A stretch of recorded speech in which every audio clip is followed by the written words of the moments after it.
Menyerahkan kehidupan ke dalam tangan Tuhan. Itu adalah pertobatan dengan sebuah pengakuan.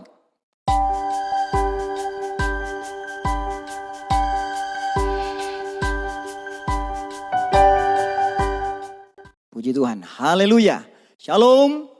Bapak Ibu Saudara, jumpa kembali saat ini. Kembali kita berada pada program acara Firman Pengajaran. Puji Tuhan, saudara yang kekasih, dari beberapa bagian sebelumnya kita telah mengikuti penguraian tentang Baitul Muqaddis atau Tabernakel. Sebagaimana Keluaran pasalnya yang ke-25, ayat yang ke-8 dan 9, bahkan dijelaskan tentang detil-detilnya sampai kepada pasalnya yang ke-40. Saudara, program yang lalu kita sudah sampai membahas kepada tabernakel itu melalui jalan dengan 4 tiang yang disebut dengan pintu gerbang.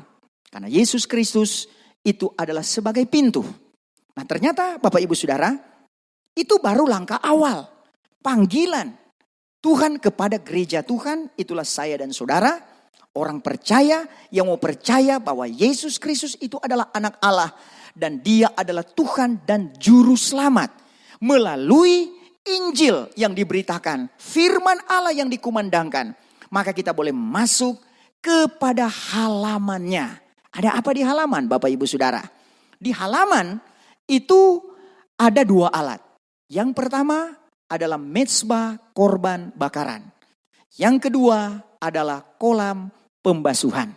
Saudara-saudara, kalau kita melihat tentang mezbah korban bakaran, secara umum bahwa mezbah korban bakaran itu adalah tempat para imam-imam akan menyembelih, itulah hewan-hewan korban untuk dibakar dan itu dinikmati oleh Tuhan.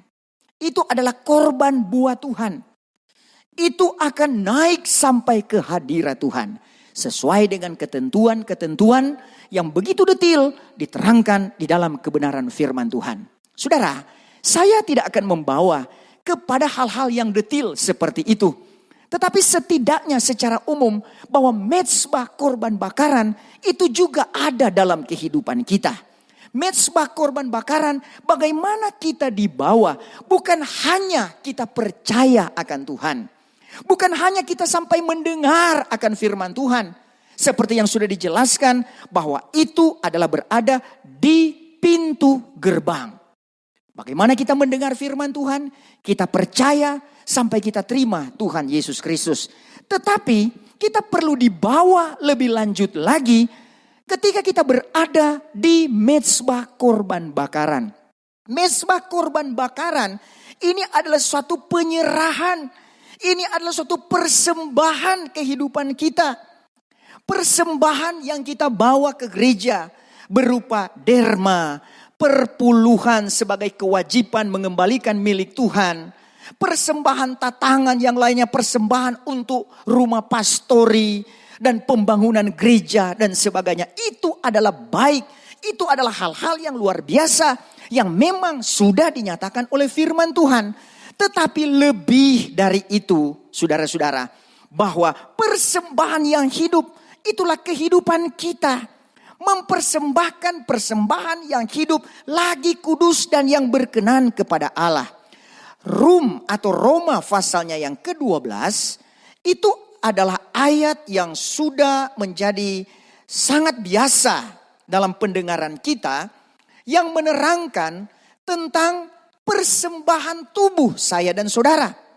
Ayat 1 dia katakan, sebab itu hai saudara-saudaraku, aku mintalah kamu oleh sebab segala rahmat Allah mempersembahkan tubuhmu menjadi korban yang hidup lagi kudus dan yang berkenan kepada Allah, maka itulah ibadatmu yang patut. Saudara, kita perlu satu ibadat yang patut. Ibadat yang patut itu bukan hanya ketika kita masuk dalam gereja, maka dengan kusuk kita duduk diam untuk mengikuti apa yang dikhotbahkan, apa yang diberikan oleh pendeta, oleh gembala sidang untuk menjadi bagian kita. Tetapi lebih daripada itu, mempersembahkan kehidupan saya dan saudara, itulah persembahan hati kita di dalam segala hal. Saudara-saudara, bahwa lewat pertobatan kita, kita tidak hanya melakukan pertobatan itu di gereja. Bahwa ketika di gereja, kita seperti orang yang begitu suci, begitu kudus, mengikuti dari awal sampai kepada akhir ibadat. Tapi bagaimana kita ketika berada di tempat yang lain? Bagaimana kita ketika berada bersama dengan kolega, teman, sanak saudara? Masihkah suasana kerajaan Allah itu berada bersama-sama dengan kita? Masihkah kita mempersembahkan tubuh kita menjadi korban yang hidup lagi kudus dan yang berkenan kepada Allah? Saudara-saudara, bahwa beribadat itu bukan hanya sebuah formalitas untuk kita lakukan, apatah lagi kalau kita biasa beribadah kepada Tuhan, mungkin hanya menunjukkan bahwa baju kita bagus, bahwa pakaian kita masih baru. Bagaimana kalau pakaiannya sudah lama? Mungkin sudah terkendala untuk kita masuk di dalam ibadah. Saudara-saudara, sebab itu kita melihat apa sebetulnya esensi daripada persekutuan dengan Tuhan. Memang untuk kita masuk dalam ibadah itu sebuah kewajiban. Ibrani 10 ayat yang ke-25. Jangan kamu undur daripada berhimpun bersama-sama. Tetapi jangan lupa bahwa di luar daripada ibadah itu adalah waktu yang lebih panjang. Kalau dalam seminggu kita masuk gereja. Hari Minggu. Hari Minggu kita siapkan 2 atau 3 jam. Ada juga yang 4 jam. Oke lah, saudara-saudara, di situ kita memuji Tuhan sungguh-sungguh. Di situ kita dengar firman Tuhan sampai kita menyembah Bapa dalam roh dan kebenaran. 4 jam. Tapi bagaimana dengan begitu banyaknya jam, hari, waktu selain kita beribadah, masihkah kita mempersembahkan hati kita? Masihkah hati kita terpaut dengan Tuhan? Saudara-saudara, ingat bahwa kita membawa bait Allah itu bukan hanya sekali waktu, bukan hanya pada hari Minggu, atau ibadah-ibadah kelompok, atau ibadah-ibadah sel dan sebagainya. Tetapi setiap saat, setiap waktu, di mana kita berada, kita adalah bait Allah. Dan Tuhan mau agar supaya kita tetap ada hubungan dengan Dia. Ada kemuliaan Allah beserta dengan saya dan saudara. Pemberian diri saya dan saudara sebagai orang percaya itu sangat penting. Pemberian diri kita kepada Tuhan lewat mezbah korban bakaran. Dikatakan di sini tiada bercacat celah. Itu adalah ibadat yang patut. Saudara-saudara, berikanlah hati kita yang tiada bercelah. Berikanlah tubuh, jiwa dan roh kita yang patut kepada Tuhan. Janganlah kita memberikan korban persembahan yang cacat. Tuhan tidak akan senang dengan hal itu.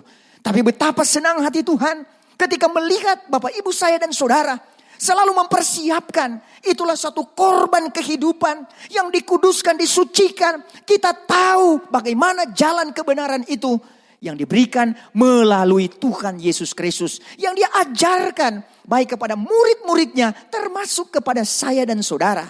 Lewat firman pengajaran. Saudara-saudara, betapa pentingnya mezbah korban bakaran itu menjadi sebuah pertobatan saya dan saudara.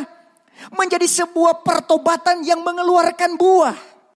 Karena ada orang bertobat tapi tidak sampai kepada mengeluarkan buah-buah pertobatan. Matius pasal yang ketiga, ayatnya yang ke-8 dikatakan bahwa keluarkanlah olehmu buah-buahan yang berpadan dengan tobat. Saudara-saudara, bertobat ada buahnya. Saudara, untuk apa pohon yang besar? Kalau dia tidak pernah berbuah, sekali waktu dia akan ditebang. Tetapi ketika pohon itu dia bisa menghasilkan buah, dia pasti akan dipertahankan. Dan dia menjadi hasil guna, berguna bagi orang lain. Itulah saya dan saudara. Kita perlu berbuah di dalam hal pertobatan. Kalau kita bertobat, kalau dulu saya adalah seorang pemabuk, dahulunya saya adalah seorang pencuri, kalau dahulunya saya seorang pembunuh, tetapi ketika mengenal Tuhan, saya bertobat. Saya menyadari Tuhan, betapa saya sudah melakukan perkara yang tidak berkenan kepada Tuhan. Dari isi hati yang paling dalam, pertobatan itu dinyatakan kepada Tuhan. Menyerahkan kehidupan ke dalam tangan Tuhan. Itu adalah pertobatan dengan sebuah pengakuan. Tapi saudara, untuk berbuah tidak cukup hanya sampai kepada sebuah pengakuan. Pengakuan itu baik, tetapi kita mau berbuah dari apa yang menjadi pengakuan kita. Bahwa dulunya kita berbuat dosa, tapi setelah bertobat, kita stop berbuat dosa. Haleluya.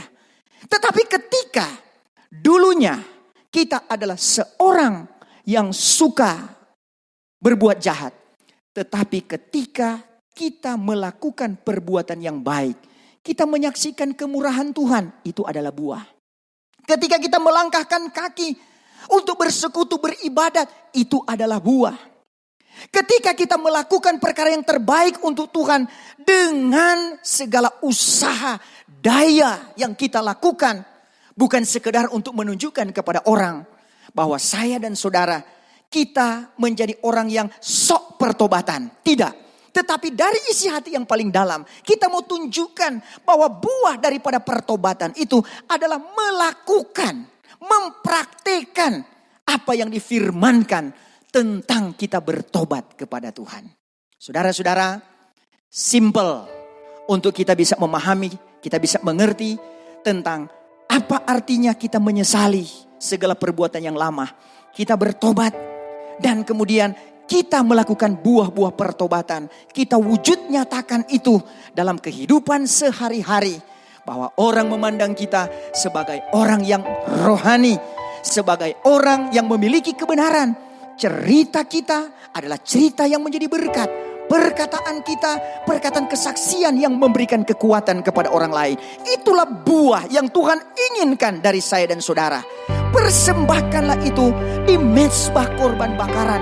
Naikkanlah itu di hadapan hadirat Tuhan. Sebagai korban yang hidup lagi kudus dan yang berkenan kepada Allah. Puji Tuhan, Tuhan Yesus memberkati kita semua. Shalom, Tuhan memberkati.